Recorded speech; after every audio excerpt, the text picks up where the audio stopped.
All right, so here in part 3, all that's happened since you saw last is all the glue is dry.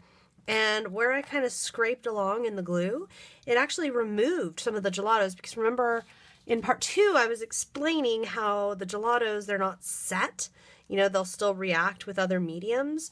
So sealing it in set them, but my scratching means that there are now mysterious little pale lines in here through the gelato. So that's something to remember. So where are we at now? Now we're at the point where I want to add a little more texture and finishing touches, that kind of thing.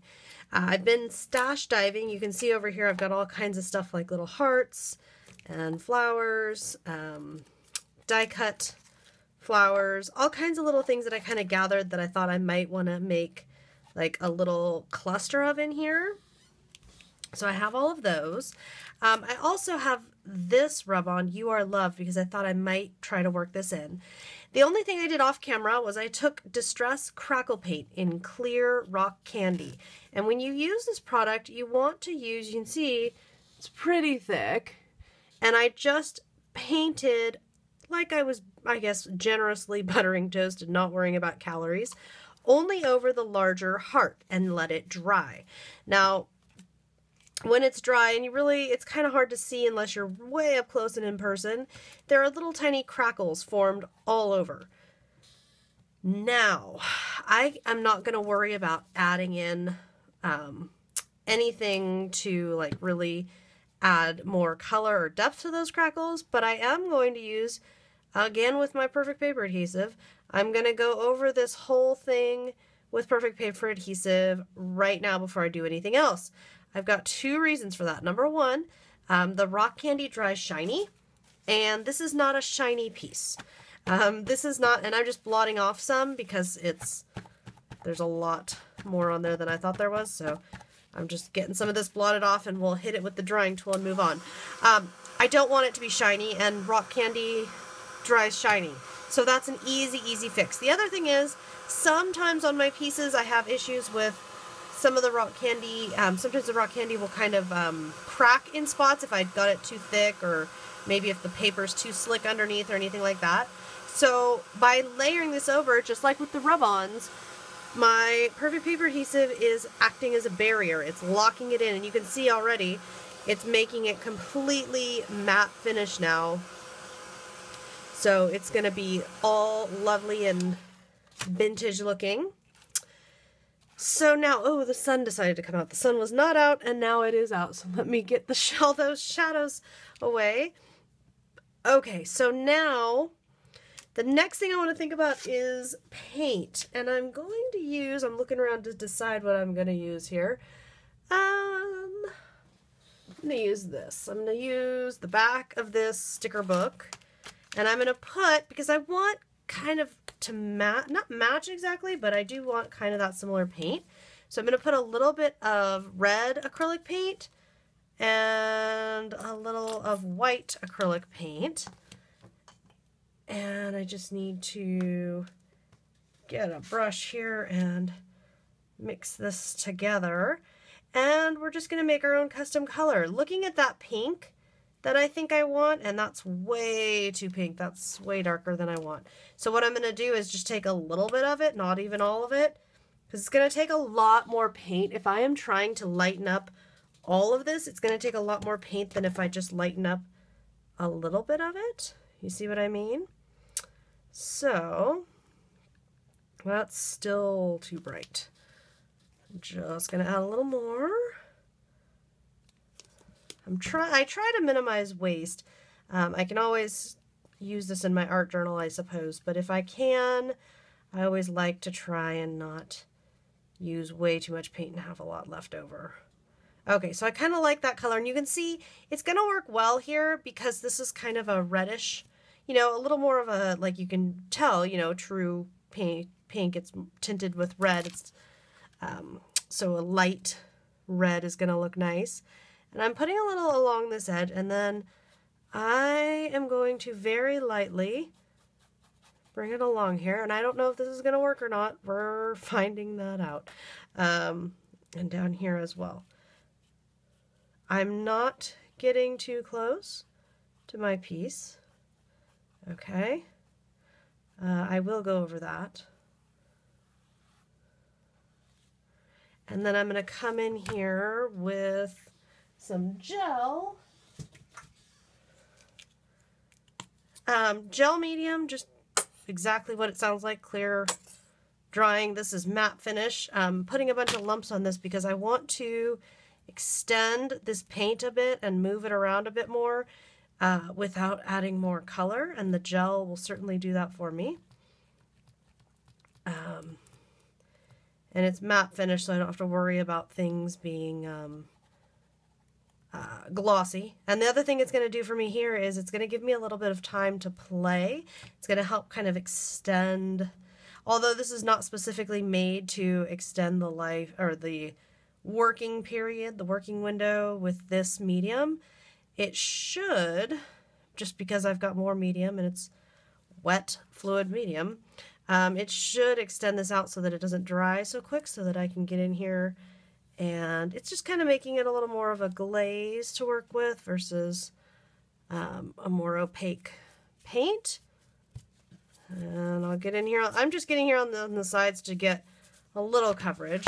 Then what I'm going to do, after I took all that care to get it just so, come in here with my paper towel, my favorite trick, and I'm going to blot and remove some of it, and I'm going to get a fresh paper towel and do it again.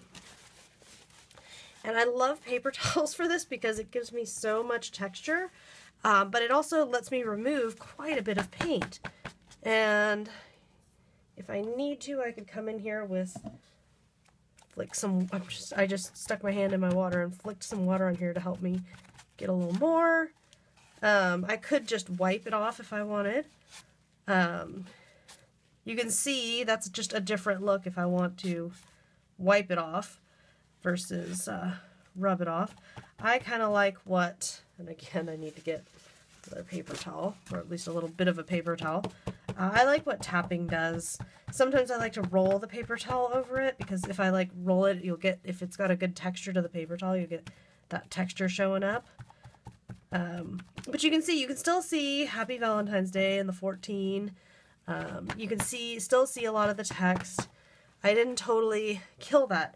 Did I need to put more paint on and then remove it? Well, yeah, because I'm using actual paint, and with the surfaces I'm using and everything, using a little more and then removing some was my best way to go. So now what I'll do here is, I don't want to waste all this paint I've got right here, so I'm going to paint my sides, and they might be different colors. I'm okay with that. I like a good, funky mixed media piece. And what makes this one mixed media versus not? What makes it mixed is that the way I always define it is that I am mixing mediums. I am taking acrylic paint, gel mediums, pastes, gelatos, stamps, inks, papers. I'm taking tons of different mediums and using them together. Very popular art style right now, and honestly I've been doing mixed media stuff for a lot longer than I mean before it was ever really like a whole big thing, because I'm a big fan of, I like to use what I've got. So if what I've got is lots of different colored mediums and no one, and you can see how by like doing the darker color at the edges now, it's going to kind of give our piece some focus and some pizzazz. Yeah, I said pizzazz. I'm going to use one of these paper towels to wipe off the little bit of paint that's extra, only because I don't want to shove my hand in that on accident. Alright, so where are we at? We want to hit this with the heat tool. The sides are going to stay wet. The top really should be dry already. Okay. And I want to do something to add a little more texture around the heart, and I actually have an idea about that. I was actually thinking that I could take this gel medium and just apply it straight out of the tube. I gotta shake it up a little though to make it come out there. But just apply it straight out of the tube, kind of roughly where I want it, and then take that popsicle stick again and just kind of, basically just kind of build a new little like texture layer here. This will dry clear and matte finish because this is a matte finish gel medium. If you don't have a matte finish gel medium, you don't need to worry. You don't need to do this. I'm just using it because it's right here. I have it. I have a lot of it actually, and I like to use this kind of stuff. And then I'm just in the middle. I'm just going to kind of take my finger and just blend it out a little so that I don't have any like super harsh lines where there's like big ridges in the center. I'm okay with the outside having some bigger ridges, just not in the middle. Okay, so that's gonna have to now dry. I know that's like the thing about a piece like this is that most of your time that you're spending on it is, I mean, you've watched every minute basically of me creating this. Most of the time though is the hours of time is me waiting for this to dry, which kind of cracks me up. And the pink's a little more pink maybe than I would have liked, but I still like it. And I probably will have to let this dry on its own a bit, but I just want to get it to a point where it's not super, super wet, and some of it has dried so that I can add more stuff on. I can at this time go ahead and flick. This is just Heidi Swapp Gold Mist. I love this mist. Take the top out and just flick. And I'm going to need a new bottle because mine is almost empty. What I love about this is it adds such a fun color and just accent here that I really like. And then I'm going to run some Perfect Paper Adhesive along there because it is, after all, what? That's right, adhesive. And I was looking at some of the stuff I have. This is actually like, I have like a little embellishment kit. It's crepe paper, and I believe it's the same line, but I got this before I got the kit. And I was just thinking, I'm looking at this and going, oh, wait a minute. You know what? When we have coordinating stuff, it's always fun to try and make stuff work out. Now, you'll notice I'm not worrying too much about things getting messy right now, or mediums blending, mist getting mixed in with gel. No, we're not going to worry about that. And if you notice, I went back to Perfect Paper Adhesive because gel medium is not an adhesive, really. It's, well, it even says right on the bottle, it's to dilute paint without breaking down the pigments, okay? So it does work pretty well, you know, if you're doing like paper layering and stuff. But when I get into the heavier stuff, I tend not to assume it's going to actually hold. So then I got to look at what other kind of accents do we want here? What else do we like? I think these, I want to say, I know this one's Prima. This one might be Melissa Francis. I just went digging in my treasure bin of stuff and saw what do I have in here, and then I'm pulling it all out. Oh, the other thing I want to do, and I'll give it another minute to dry before I do, is I have some other paste that I'm going to be sticking on here. But first, I've got to kind of figure out, I want something over here, but I'm having a little trouble looking around seeing something that I like really love for right there, although, excuse my reach there, but I think, probably heard me shuffling through my stuff, there it is. I have this little lovely, this one I know is Melissa Francis, but this might be pretty right here. Maybe a flower. I always have a hard, this one is giving me a hard time. The piece, not this particular little thing, the piece, it's giving me a little bit of a hard time with what do I want to stick down on this thing. And you might notice some of the areas here I need to add, or I'm adding quite a bit of liquid adhesive, and that's definitely something I want to do on a piece like this. I want to add a lot of liquid adhesive to my metal bits and things here that I'm adding at the end, because I want to really make sure they're stuck down. I want to make sure they're really, really, really well stuck down and that they're not going to be floating around. They're not going to be causing me issues down the road. I'm pulling out some more buttons. I'm hoping here that we'll find something that catches my eye, that we can add in here. I might just add a plain button, to be honest. Ooh, it's got some stuff on it there. So that might end up, yeah, and then that ends up getting raised up, and I'll just lump even more. And I know it looks like a lot, but the thing is, it'll be able to handle this. When this will dry a bit, and you know, I think I'll add some maybe a few little pearls in here. I don't see any here on my desk, but I know where I have some, so I'll have to dig out some little pearls. But more adhesive is your friend, most definitely your friend. You want a little more adhesive because to not have enough, things are going to flake off, and that's never good. So yeah, I think I'm done with that part. I think we're going to go now to paste. Now this gold paste I have not used before. This is Prima Finnabair Art Extravagance Gold Crackle Texture Paste. I have no idea if this works well, exactly what it's going to look like, if I'm supposed to stir it or not. I know none of these things. First time I'm using it, but it looks cool. And what I am thinking is that I will edge this bigger heart. Now I also don't know, am I going to get a bad effect because there's wet gel medium here and I'm trying to put crackle paste on the gel medium. So anyway, I guess my point is I'm not going to be judging this paste based off what it does right now because I'm messing with it in ways that I don't know that it can handle. But guess what, guys? There's only one way I can figure out if this paste stuff can handle what I'm dishing out, and that is to try it. I've just got to try it. So we'll find out here.